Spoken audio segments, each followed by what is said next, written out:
भगवान ने अपनी वाणी में सुखों को प्राप्त करने का उपाय बताया है। सिर्फ पुरुषार्थ करने से ही मेरे को सद्गति प्राप्त नहीं होने वाली है। क्या एक मजदूर 10 घंटे का कठिन परिश्रम करता है, लेकिन अब पुरुषार्थ से वह सद्गति में नहीं जा सकता? हम एक दूसरे से अपेक्षा रखकर पुरुषार्थ करते हैं, जब सब मिथ्या पराक्रम है, इसीलिए यह कल्याण का मार्ग नहीं है।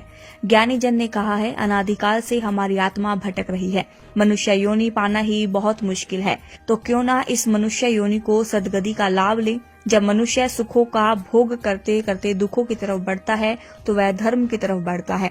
आज 2 साल के बच्चे को माँ दूध पिलाने के लिए मोबाइल चालू करके देती है और उसको देखने के बाद ही वह बच्चा दूध पीता है। आज का युग मोबाइल का युग है, इसीलिए परिवार की आपस की चर्चा कैसे होगी? बताओ, वह धर्म कैसे करेगा? इसीलिए जब तक हम धर्म के शरण में चले जाएंगे तो हमारा जीवन सुखमय होता चला जाएगा। बच्चा जब जन्म लेता है तो दूध की बोतल, थोड़ा सा बड़ा हुआ तो कोल्ड ड्रिंक की बोतल, जब जवान हुआ तो शराब की बोतल, थोड़ा बीमार हुआ तो ग्लूकोज की बोतल, बीमार ज्यादा हो गया तो खून की बोतल, मरने के बाद गंगा जल की बोतल। अब हमें इससे बाहर आकर सांसारिक सुखों को त्याग करके हमें सद्मार्ग की तरफ बढ़ना चाहिए। सुखों तक जाना है तो सबसे पहले विनम्रता आनी चाहिए।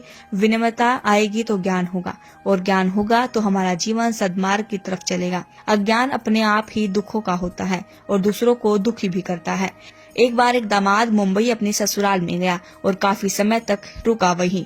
उसके घर से पत्र आया। उसने पत्र खोलकर देखा तो वह जोर जोर से रोने लग गया। यह देखकर ससुराल में सबने पूछा कि क्या हुआ, क्यों रोने लगे?